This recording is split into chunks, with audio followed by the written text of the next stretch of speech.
So here, the next game, I'm just gonna look at the Mage, which is the starting class, and how you get introduced into the game. The Mage is probably the most.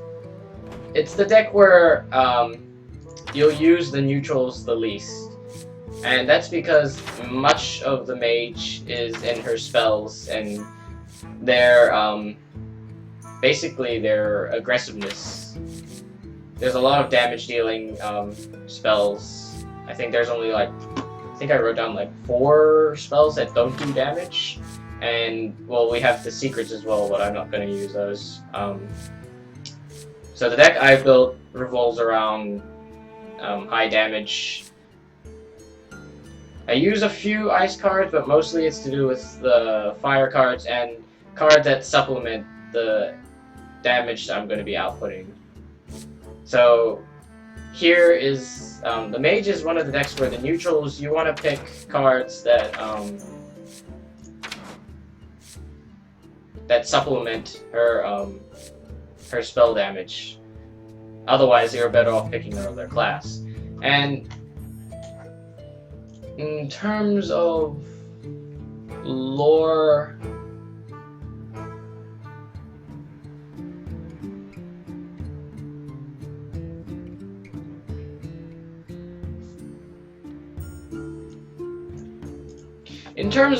I suppose the reason you would it's implied that you should use most of her cards over the neutrals is because of her expertise in it.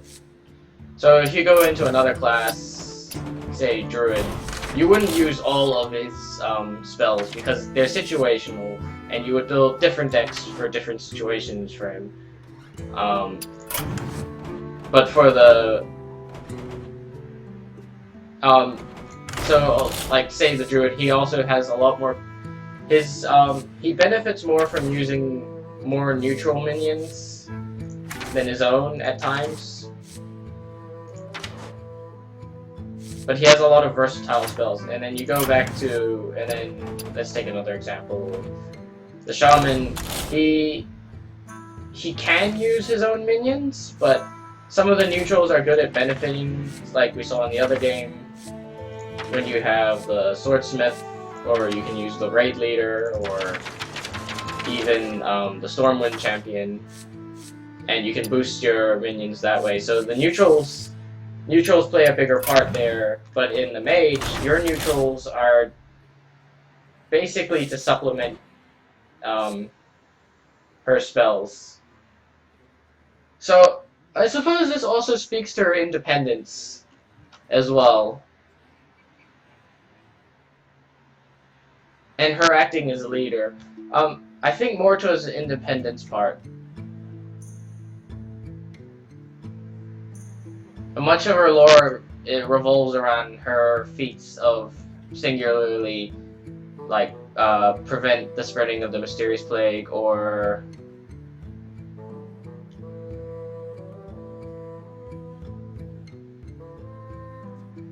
yeah. Much of her lore is dedicated around her feats of dealing with basically magic-related phenomena. And she seems to do this with some help, but mostly on her own. So I suppose she has cards like Sorcerer's Apprentice, but many of her minions also compared to others, they're basically summons or apparitions. They're not really that human compared. So yeah, we'll get to playing. The Mage is quite aggressive, which kind of contradicts her peacemaker status. But I suppose talking about the archetype. The mages, especially in games, they're usually quite, they can be quite aggressive because they have a lot of magic, but if they're not aggressive, usually, it causes trouble for them because they're quite delicate. And that's some of the risks you play when you're playing as a mage, because the mage, if you're using more of her spells, like I talked about, instead of the minions, she has very little to protect herself. Mirror matches You all asked day. for it. My magic will tear you apart.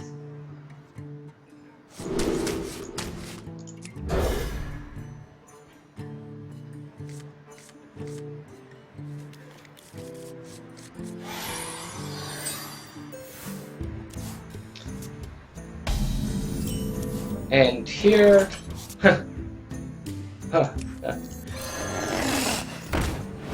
This is one of the coolest combos you can get in the starting turn.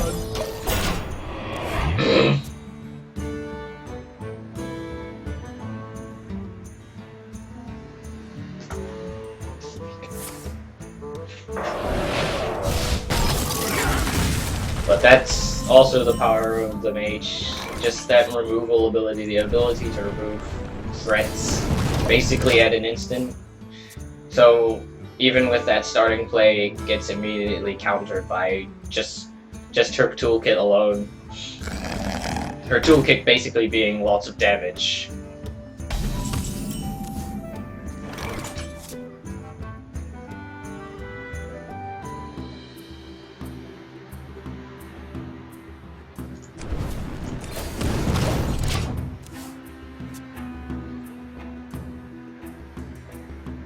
That card Mind if I roll is usually a knee? pain. Someday I'll be just like you.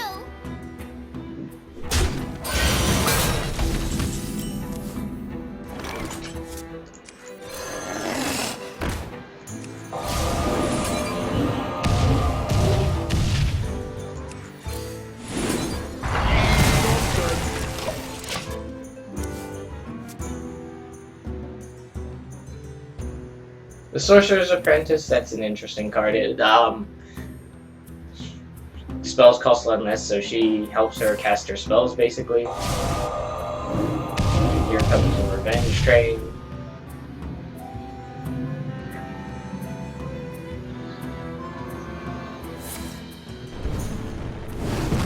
Actually, that's interesting in terms of, like, the archetype. Usually a mage will have an apprentice, so this relationship here plays on a very old concept, you could say.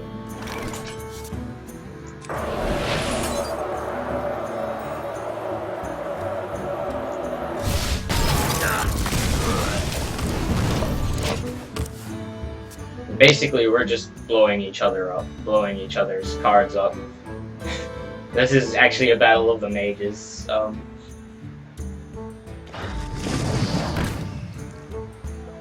No one's really keeping a minion for longer than a turn, and if it lives for longer than a turn, there's other reasons for it.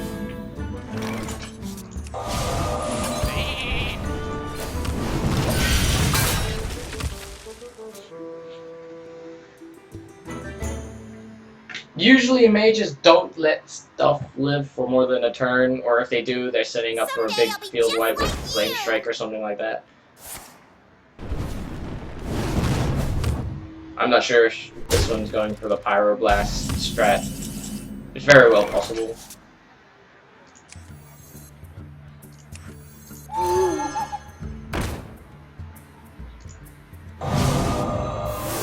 Pay attention, class.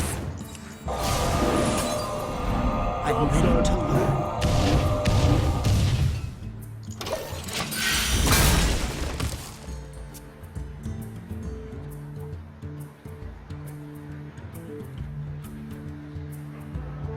Basically back and forth aggression. Arcane Intellect allows the aggression to continue, because spells only have one use, so they don't hit the field, they don't cause field presence, but they can certainly... I suppose that would be some of the trade-offs of it.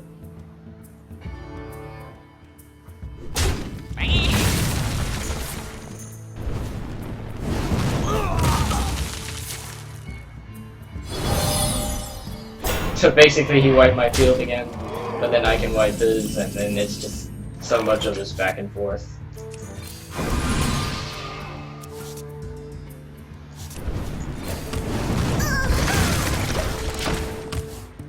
It's basically who has the hand advantage at the end of it, who comes out on top, but none of us are really coming on top of it.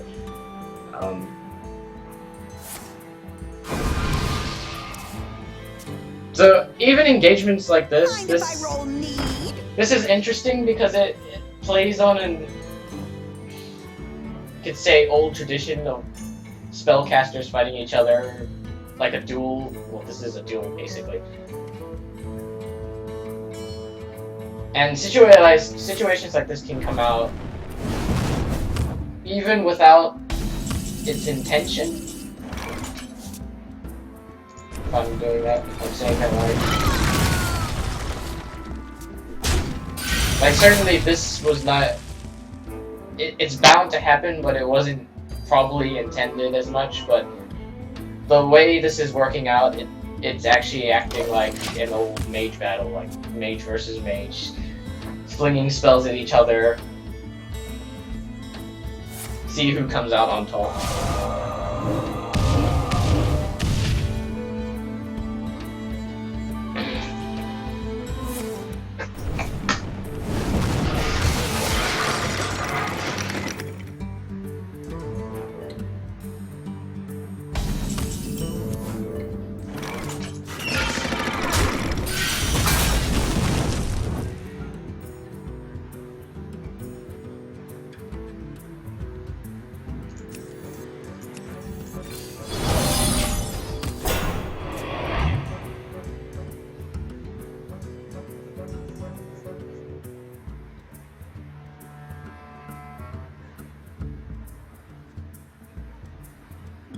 We hunger for vengeance. Oh, he is going for that strat. Interesting. That too is interesting. It's kind of like the situation that just do that first.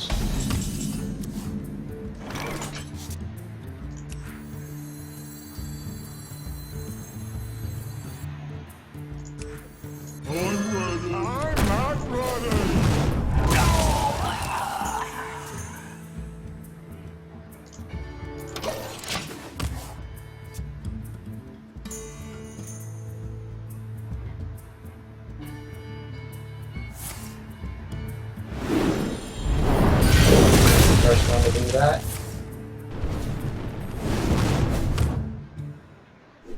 Now this is where it gets scary, because next turn he can just drop. Oh, he has to wait a couple of turns, but he can still drop a Pyroblast. Basically spells the end for me, so that's... It'd be like the coup de grace of the mage, basically.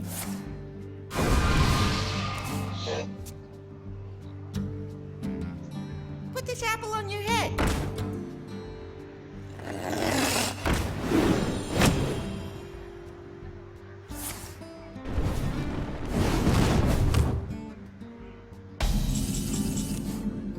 I think he's coming out on top of this one. No, take candle. Pyroblast for game?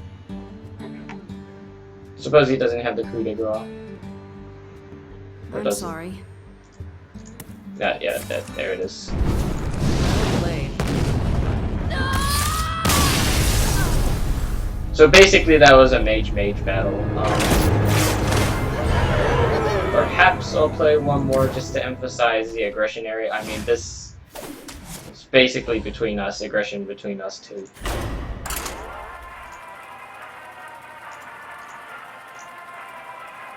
See if I can find a not mage.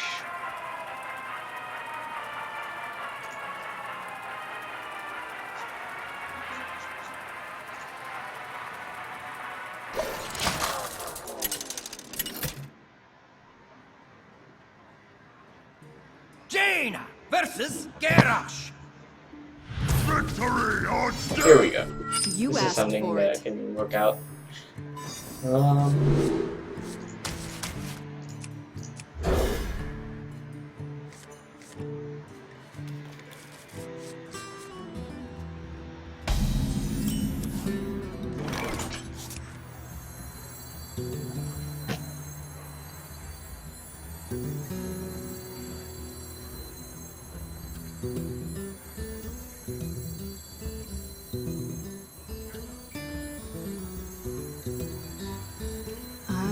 This is actually interesting because in the lore she does, well, their enemies basically.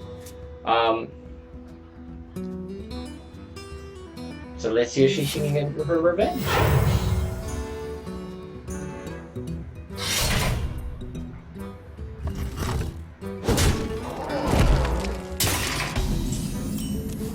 That's interesting. That was an error. So, in terms of this, you could play with the lore a little bit. You could be like My aggressive magic will tear towards you him. apart. But you are playing against another human, so it's not really her versus him, but more you versus them. Anyway.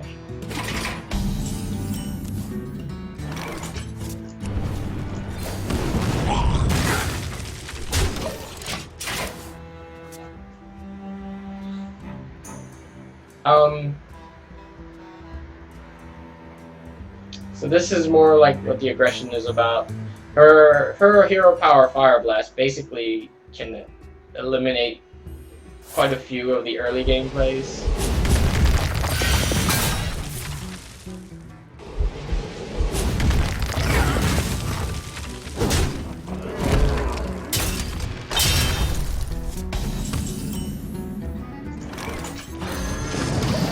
So any one health minions pretty much die to Jaina, and that lets her basically keep control, or lets her push through the minions, lets her keep being aggressive. Even if she has nothing else, she can at least Fire Blast it. Not many other heroes can do that, especially since this is any target, so it can go through taunts, it can go straight to the hero.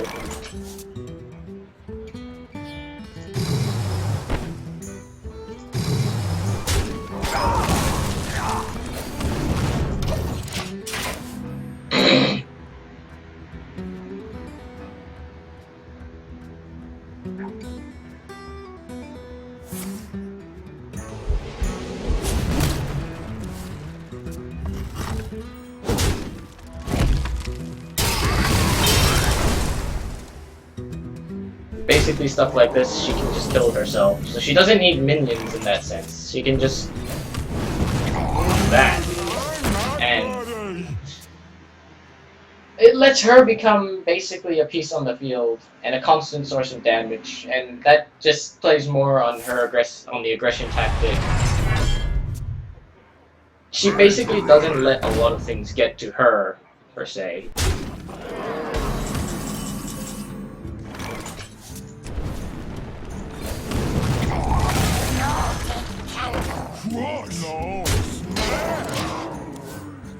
And here's where the supplements come in, and right now all her spells can do a heap of damage.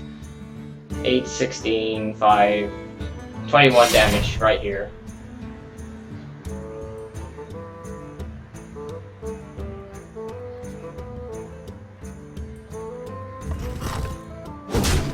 And he's going very aggressive, coming straight for me. It's not a bad strategy either, especially you want to end fast against mages, but of course I'm not really gonna let that happen. Crush! No.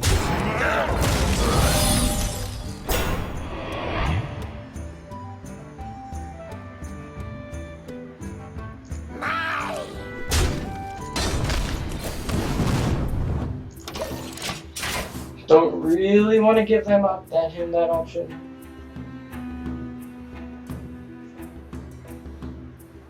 But the other scary thing about warriors is they can basically attack on their own turn due to the amount of charge cards they have, and that plays on Garrosh's aggression factor.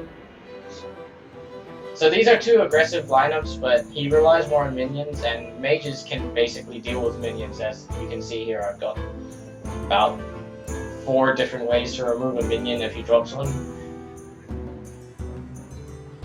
Back to work. So he's trying to break through my defenses and try and get to me quicker. Shit, that was a very weird one.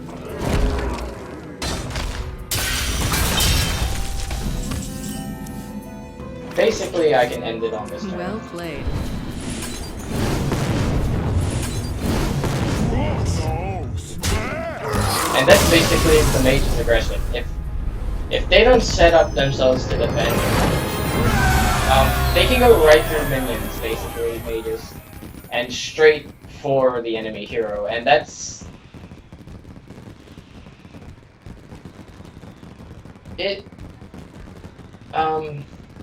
It works on the archetype, especially in games where they can just push through waves and hordes, or specifically target their leaders instead of having to deal with the minions. So yeah, Mage is that kind of character.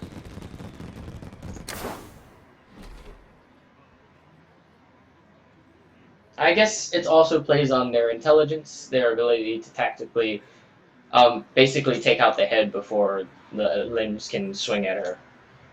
And that also plays on the archetype of Mage, because they have to end things before it reaches them. Because if it ever reaches them, they're done for rather quickly. So yeah, that's the Mage. I think I'll do one more class. Yeah, I'll do one more class.